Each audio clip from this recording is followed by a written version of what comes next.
안녕하세요. 사이다에 빠진 사연입니다. 구독과 좋아요는 저에게 큰 힘이 됩니다. 오늘 사연 시작할게요. 안녕하세요. 저는 올해 30살이고요. 와이프는 저보다 4살이 어립니다. 결혼한 지는 2년 되었어요. 저의 아내에 대해 이야기를 해볼게요. 아내와 저는 결혼하고 2년 동안 너무 많은 다툼이 있어서 이제 오만정이 다 떨어진 상태네요. 매사에 아내와의 합의점을 찾지 못해 너무너무 힘들었거든요. 저는 어릴 때부터 서울권에 거주하였어요. 저는 서울 토박이고 와이프는 고향이 지방입니다. 결혼 준비하면서 가장 큰 부분을 차지하는 집값을 장만하는 데서부터 갈등이 생겼습니다. 저와 와이프 직장이 서울 시내여서 그 반경으로부터 출근 시간 1시간 이내의 집을 찾다 보니 전셋값이 너무 높아서 감당이 안 되었어요. 사회초년생이다 보니 돈을 많이 모으진 못했기 때문에 어쩔 수 없이 어느 정도는 부모님의 도움을 받아야 하는 상황이었습니다. 저는 제가 모은 돈에 부모님의 도움 조금 받고 빌라에서 시작하려 하였으나 당시 와이프는 완강하게 반대했죠. 와이프는 서울 시내의 아파트 30평대를 바랬고 매매는 도저히 형평이 안 되어서 전세라도 알아보자 했는데 전세도 싼 거라도 4억 5억 이상이었습니다. 아내는 평수도 쓸데없이 30평대를 원하였고 꼭 아파트여야 한다고 했는데요. 저는 그 생각이 이해가 되지 않았으나 와이프가 원하는 조건에 맞추어서 집을 알아보기로 하였습니다. 저는 집을 구하는 것부터 둘이서 힘을 합쳐서 시작해보고 싶어서 아내한테 먼저 의견을 말했어요. 저희 집 쪽에서 나머지 금액을 보태줄 능력이 되긴 하나 더 이상 부모님한테 손 벌리기 싫으니 네가 살고 싶으면 네 능력으로 돈을 보태라. 혹은 대출을 더 받아서 같이 갚자라고 하였어요. 와이프는 펄쩍 뛰며 그게 말이 되냐고 합니다. 자기 고향에서는 남자가 집 해오는 게 당연한 거다. 여자가 돈 5천만 원 해가면 많이 하는 거다 라고 하더군요. 자기 친구들도 남자가 뭘 해왔네, 몇 억짜리 집에 사네, 그런 비교를 당최 왜 하는지 모르겠지만 그런 말 할 때마다 싸움이 생겨서 알았다고 했습니다. 전부터 연애할 때도 느꼈지만 고집이 보통이 넘는 사람이었어요. 이렇게 의견 충돌이 있을 때마다 와이프는 또 큰 목소리로 억지스럽게 고집을 부렸습니다. 저는 소리 지르는 스타일이 아니어서 와이프의 대화 방식에 거부감을 느꼈지만 내가 져주자는 마음으로 와이프를 받아주었었고요. 집에서 결혼을 서두르시는 부모님 생각도 있고 해서 웬만하면 결혼을 하려고 마음을 먹었었기 때문에 그냥 진행을 했던 거였죠. 그런데 와이프가 대출받아 같이 갚아 나가는 게 싫다 하길래 다른 조건을 내걸었습니다. 남자 쪽에서 집을 해오는 게 당연하다면 그렇게 하겠다. 하지만 그건 옛 풍습이니 그대로 내려져 온 거니까 너도 옛 풍습을 지켜라. 우리 집 매우 보수적이어서 제사도 많고 명절 때 일도 많이 시킨다. 난 네가 우리 집 며느리로 들어와도 그런 보수적인 제도에 봉사만 하게 내버려 두지도 않았을 텐데 네가 옛 풍습을 지키려 하니 나로서는 집안에서 널 여자란 이유로 명절이랑 제삿날 일을 시켜도 방어할 명분은 없다고 하였습니다. 와이프는 저의 얘기에 반응을 확실히 하지 않고 대충 얼버무리더군요. 이때 확실한 답을 받고 넘어갔어야 했는데 그냥 형식적으로 알았다고 하는 와이프를 믿었던 제가 잘못이라는 생각이 드네요. 그런데 한편으로는 이 사람이 앞뒤가 이렇게 맞지 않은데 설사 그때 제대로 대답했어도 자기가 한 말을 지키기는 했을까 하는 생각도 들더군요. 어찌어찌 결혼하고 나서는 아내는 일단 일을 그만두면서 집에서 조금 쉬고 싶다고 하였습니다. 그 말 듣는데 또 멘붕이 왔습니다. 저도 회사에서 가까운 집이 필요한 거였지만 반드시 서울 시내일 필요는 없었거든요. 오히려 아내가 직장 때문에 더 서울 시내에 자기 회사에서 가까운 곳에 집을 얻어야 된다고 해서 어렵게 부모님께 손 벌려가며 구한 집인데 막상 집을 구하고 나니까 이제는 멀쩡히 다니던 회사를 그만둔다네요. 진짜 잔인하게 말해서 애도 안 낳은 여자가 뭐가 그렇게 직장이 힘든지 모르겠더군요. 직장 생활이야 너도 나도 힘든 건데 그리고 항상 칼퇴근하던 여자가 뭐가 그리 힘든지 힘들다를 반복하더니 결국 일을 그만두었습니다.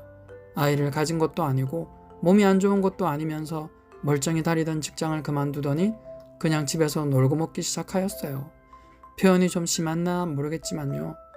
물론 아내가 일을 하지 않는 것을 문제 삼는 건 아니고요. 그동안 지방에서 올라와서 쉽지 않은 서울살이 하느라 힘들었다고 생각하면 되는데요. 하지만 말 그대로 서울살이라는 게 맞벌이가 아니면 쉽지 않은 것을 모르는 바가 아닐 텐데 하는 생각이 들면서 좀 서운하더군요. 그리고 자기가 원하는 집 대출을 받고 집을 사자 하였을 때 그렇게 반대를 하고 남자의 도리니 원래 그렇다느니 하면서 저한테 책임이 있는 것처럼 그러더니 결국 자기는 아이도 가지는 것도 아니면서 돈도 벌지 않고 집에서 시간을 보낸다는 것이 좀 저의 힘을 빼는 기분이 들었던 것이죠. 그렇다고 살림을 잘해서 집안이 깨끗한 것도 아니었고 제가 하는 일이 언론계 쪽이라 사람들을 만나고 인터뷰도 자주 해야 하는 일이어서 상대방 스케줄에 맞추다 보면 퇴근이 늦는 경우가 많았는데 저녁에 조금만 늦게 와도 밥을 차려주기보다는 거의 자고 있는 경우가 많았고 아침에도 저의 밥을 제가 차려서 먹고 나가는 날도 다반사였어요. 가끔씩 어머니께서 집에 오실 때만 깨끗한 집이 되어 있는 거죠. 그러고 어머니 가시면 다시 원상복귀. 시간이 지나서 처음으로 맞이한 결혼 후 추석이었습니다. 언급했다시피 보수적인 우리 집에서 아니나 다를까 큰 어머니며 전날부터 와서 전 부치라고 상화였어요. 명절의 스트레스야 저도 이해합니다. 또한 저는 이런 보수적인 분위기가 싫어 눈치껏 와이프 쉬게 하고 저도 주방 들어가서 전 부치는 거 도와주려 했습니다. 그리고 명절 당일날에도 아침만 먹고 바로 처가로 출발할 생각을 하고 있었고요.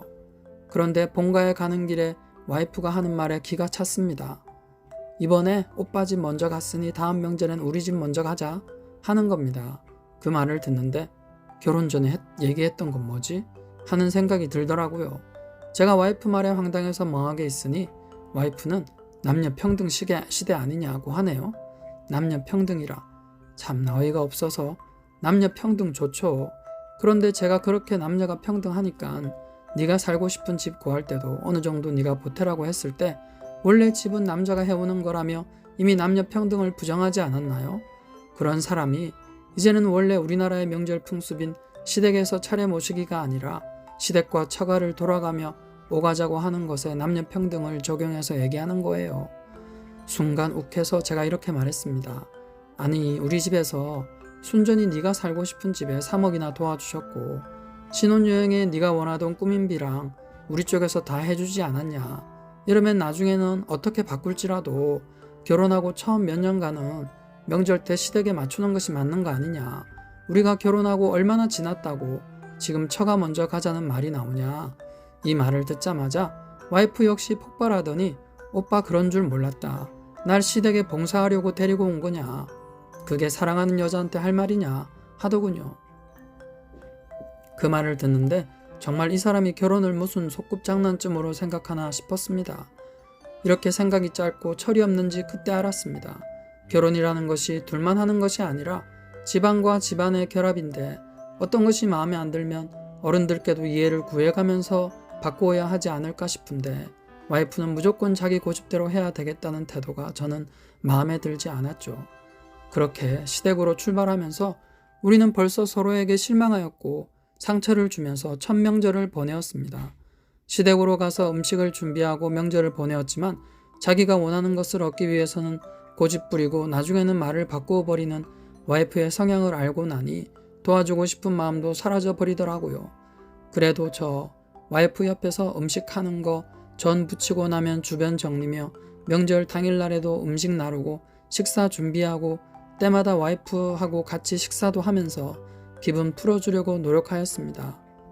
하지만 와이프는 한번 틀어주고 나니 쉽사리 저한테 마음을 열지 않더군요. 그렇게 명절을 보내고 나서도 이후로 우리는 매사에 의견 다툼이 많았고 서로 입장 차이가 좁혀지지 않았어요. 그 이후 다시 맞은 설날 역시 아내는 지난 추석 때 얘기한 대로 자기 집부터 가자고 하대요. 저는 무슨 말 하느냐. 저번에도 얘기했지만 나는 당신이 원래부터 남자 쪽에서 집 해오는 것이라 하여서 당신이 원하는 서울 시내 30평대 집 전세이긴 하지만 마련했고 이제껏 살고 있다. 그러면 당신도 원래부터 며느리가 해야 되는 일 해야 된다고. 내가 우리 집 보수적이라 제사도 많고 집안 행사도 많은데 당신이 원래부터 하던 일을 강조하여서 나도 방어해 줄 수 없다 말하지 않았냐고 하면서 저희 집으로 가자고 하였습니다. 그런데 와이프는 다시금 그놈의 남녀평등을 얘기하면서 저번에 시댁에 먼저 갔으니 이번에는 자기 집 먼저 가겠다네요. 그리고 내가 명절 음식하러 결혼했냐고 하면서 자기는 이렇게 불합리한 노동을 이어갈 생각이 없다고 하더라고요. 그리고 이미 자기 친정집에 이번에는 우리가 친정집 먼저 간다고 말을 해놓았다고 하였습니다. 저는 장모님께 전화를 드렸습니다. 장모님, 지금 미숙이가 저희 시댁을 가려 하지 않네요. 남녀평등 따져가며 저번에 시댁을 먼저 갔으니 이번에는 친정을 가야겠다고 하면서요 했더니 장모님께서 나도 걔를 알 수가 없다. 도대체 어떻게 하려고 그러는지. 내가 이 생각 없는 거사 네가 결혼하고 얼마나 됐다고 이런 행동을 해서 시댁 미움을 받으려 하냐고 해도 엄마의 나의 말도 들으려 하지 않네. 사부인께 죄송해서 어쩌나 그러시는 겁니다. 저는 장모님의 얘기를 듣고는 무남 동료로 키운 장모님이 아내의 고집을 당해내지 못한다고 생각이 들었고 당당한 아내는 결국 자기 고집대로 친정으로 먼저 갈 것을 알기라도 하는 듯 저를 보고 피식하고 웃더라고요. 저희 어머니께도 전화를 드렸어요. 처음에는 무슨 말도 안 되는 소리를 하냐부터 너는 어떻게 마누라 하나도 못 잡고 붙들려 사느냐면서 엄청 혼내시다가 나중에는 그렇게 해라. 걔 집에 갔다가 차례 지내고 와라. 그러시더라고요. 저는 어쩔 수 없이 처가에 먼저 들렀습니다. 아내는 자기 세상을 만난 듯 처가에 도착하자마자 자리를 잡더니 장모님 도와드릴 생각도 없이 자기 방으로 가서 잠자기 바쁘더라고요. 저는 어이가 없어서 장모님과 얘기를 나누었어요. 장모님, 미숙이가 저렇게 시댁에 대해 무시하는 행동을 하고 있는데 어떻게 하면 좋을까요? 장모님께는 이미 저희 집을 구할 때 부모님께서 도와주신 얘기며 자기 직장에서 가까운 집 구했더니 직장 그만두고 집에서 쉬고 있다는 것과 이후 본가 제사도 참석하지 않고 있는 얘기를 다 말씀을 드렸을 때 딸의 행동이 황당하다고 하시고 저에게 많이 미안해 하셨어요. 그래서 저를 많이 이해해 주시는 편이었죠. 그러면서도 다 큰 딸 애를 어쩌지를 못하는 것이 어릴 때부터 원하는 대로 받아주다 보니까 이제는 장모님의 말씀도 듣지를 않는 딸에 대해서 한숨만 쉬시더라고요. 그렇게 저는 명절을 처가에서 보내고 명절 오후에나 저희 집으로 가게 되었습니다. 어머니와 아버지께서는 그래도 저희를 따뜻하게 반겨주셨고 아내는 그런 시부모님께 정말 미안한 구석 1도 없이 인사드리고 제사가 다 끝난 후에 정리가 다 끝나서 할 일도 없는 주방으로 가더군요. 제사가 끝나고 제가 본가로 간 적은 처음이어서 저도 많이 어색하였습니다. 어머니 아버지 모두 저희의 모습을 보고 뭐라 대놓고 말씀은 안 하셨지만 불만 가득한 표정이셨죠. 특히 새로 들어온 며느리가 보수적인 어른들이 보시기에 기막힌 행동을 하는 것을 보고 뭐라 말씀은 하시고 싶은데 명절 때라 말씀은 못하시고 소가리만 하시고 계셨죠. 그렇게 두 번째 명절을 보내고 집으로 왔습니다. 집으로 오는 내내 앞으로 어떻게 할 것인가에 대해서 고민이 되더군요. 계속 이렇게 명절을 번갈아 가면서 시댁과 처가를 다녀야 될까 싶더라고요. 언제까지 어머니 아버지께서 철없는 며느리의 행동을 받아주실까도 싶었고요. 그래도 이미 결혼한 거 내가 안고 가야지 하는 마음이 들면서 더 이상 문제 삼고 싶지가 않더라고요. 그렇게 시간이 흐르고 다음 명절이 또 다가왔습니다. 이번에는 저희 집으로 가야 할 추석이었고 저는 당연히 저희 집으로 먼저 가려고 준비하고 있었죠. 그런데 이게 웬일? 아내가 하는 말이 오빠 나 속이 너무 안 좋은데 집에 있으면 안 될까? 도저히 시댁 가서 어른들 앞에 앉아있을 자신이 없어 하는 겁니다. 참 갑자기 몸이 안 좋다는데 할 말이 없더군요. 얼굴에서는 땀이 비오듯 하고 체온계를 재니 열도 38도까지 올라가더군요. 어머니께 또 전화를 드렸죠. 온갖 욕을 다 먹어가며 아내를 변호해 주느라 바쁜 제 모습이 참 처량하더라고요. 그렇게 저는 혼자 본가를 다녀왔고 집으로 와서는 아내 보고 몸은 괜찮냐고 물으니 좀 쉬었더니 괜찮아졌다네요. 저는 집에 오자마자 아내에게 처가는 어떻게 할 거냐 물으니 또 처가는 간다더라고요. 그렇게 지방에 있는 처가까지 갔습니다. 저는 피곤해서 처가에 도착하자마자 골아떨어졌죠. 아내의 방에서 한참을 잔 것 같았어요. 아내는 제가 하도 코를 골며 골아떨어지는 걸 보고 안심을 하였는지 장모님과 거실에서 얘기를 한 모양이었습니다. 너 진짜 아픈 거 맞아? 하는 소리가 들리더라고요. 처가가 집이 큰 편이 아니어서 거실에서 하는 소리가 방에까지 다 들렸어요. 저는 잠결이었지만 이게 무슨 소린가 하고 귀를 기울였고 이거사 너 그러다 장서방이 알게 되고 행여나 시어머님이 알게 되면 어쩌려 그래. 이번에는 시댁에 가는 날이잖아. 그런데 아프지도 않은 몸을 어떻게 한 거야? 저는 이야기가 심상치 않음을 느끼고 평소 업무 때문에 사용하던 핸드폰 녹음을 하기 시작하였습니다. 저는 업무상 상대방과의 대화를 녹음하는 일이 많았는데 핸드폰 바탕화면에 녹음 기능을 쉽게 터치할 수 있게 해놓았거든요. 요즘 핸드폰 녹음기가 성능이 얼마나 좋은지 거의 모든 대화를 잡음 없이 할 수가 있어서 저는 평소에 폰을 이용해서 인터뷰하는 일도 많았습니다. 거실에서 장모님과 아내는 계속 얘기했습니다. 걱정 마 엄마. 뜨거운 물병하고 뜨겁게 한 수건 분무기만 있으면 돼. 장서방이 얼마나 순진하다고. 내가 이 핑계 저 핑계 대고 제사 안 가도 아무 소리 하는 것도 없잖아. 걱정할 거 없어. 저 사람도 그렇고 시댁도 그렇고 완전 물이야 물. 절대 몰라. 라고 하는 소리가 들리더라고요. 장모님은 계속 그러면 안 된다고 타이르고 아내는 걱정 말하며 오히려 그런 식으로 거짓말한 자기가 잘하는 일이라며 요즘 누가 시댁 가서 전 부치고 있냐면서 자기 생각을 얘기하더라고요. 참 어이가 없어서 실제로 그렇게 꾀병이 가능하단 건지 저는 처음 알았네요. 그럴 수 있다 해도 들통나면 어쩌려고 그런 거짓말을 했던 건지 시댁 가기 싫어서 그런 연기를 했다는 생각에 정말 마지막 남은 정마저 다 떨어지더라고요. 어쨌든 와이프한테 속았다는 생각이 들면서 너무 분한 마음이 올라오더라고요. 그리고 와이프가 저뿐만 아니라 저희 부모님까지 어떻게 생각하는지 알게 되었을 때는 속에서 막 우라가 치밀었고요. 당장 뛰쳐나가서 따지고 와이프 싸대기라도 한 대 쳐버리고 싶은 충동을 느꼈지만 차마 장모님 앞에서 그럴 수는 없겠더라고요. 대신 저는 모른 척하고 고스란히 모든 대화를 녹음할 수 있었어요. 다음 날까지 와이프는 제 앞에서 몸이 안 좋은 척을 하면서 쇼를 하였고 저 또한 알면서도 시치미를 떼고 밥도 잘 먹고 어른들께 인사를 드리고 집으로 왔습니다. 그리고는 집으로 돌아와서 곰곰이 생각했어요. 저는 다른 건 몰라도 더 이상 이 집에서 아내가 놀고 있는 꼴을 지켜만 보는 호구가 될 수는 없겠더라고요. 저는 아내를 불러서 얘기를 하였습니다. 이 집 내놓을 거야. 이 집에 들어간 돈 아버지 어머니께 돌려드려야 할 것 같아. 저의 갑작스런 얘기에 아내는 갑자기 그게 무슨 뜬금없는 소리냐면서 또 소리를 지르고 절대 안 된다며 우기기 시작하였고 저는 그런 아내를 향해서 폰을 꺼내서 녹음한 내용을 틀어서 들려주었어요. 아내는 녹음된 내용을 듣더니 얼굴이 사색이 되어서는 이걸 녹음을 했어? 하면서 저를 노려보았죠. 그리고는 핸드폰에 녹음되어 있는 파일을 지우려 하더라고요. 저는 그거 지워봐야 소용없어. 인터넷 클라우드에 다 올려서 보관해놨어. 그리고 더 이상 너에게 속고 살고 싶지 않다. 이 집 어차피 우리 돈 가지고 얻은 것도 아니고 너처럼 남편 시댁 우습게 아는 애한테 속아주기 싫어. 너 이미 직장도 그만뒀고 더 이상 이 집에서 살 이유가 없네. 내일 바로 부동산에 전세 구하라고 얘기할 거야. 기한 내내 나가는 거니까 우리가 전세 구해서 보증금 돌려받으면 되고 여기 전세 귀해서 금방 나갈 거야. 그리 알고 따라오려면 따라오고 아니면 갈라서든지. 그리고 녹음된 거는 내일 어머님께 말씀드릴 거니까 그렇게 알고.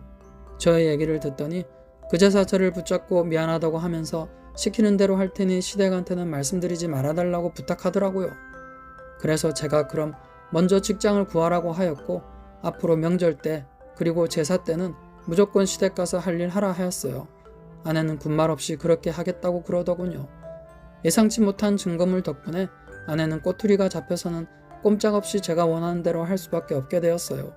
이후로 아내는 직장을 구하기 시작하였고 저 앞에서 찍소리 못하고 살고 있네요. 본가 어른들께도 시키지도 않았는데도 명절 때 못 가서 죄송하다는 둥 식사는 잘 챙겨 드셨냐는 둥 하면서 안부 전화도 드리네요.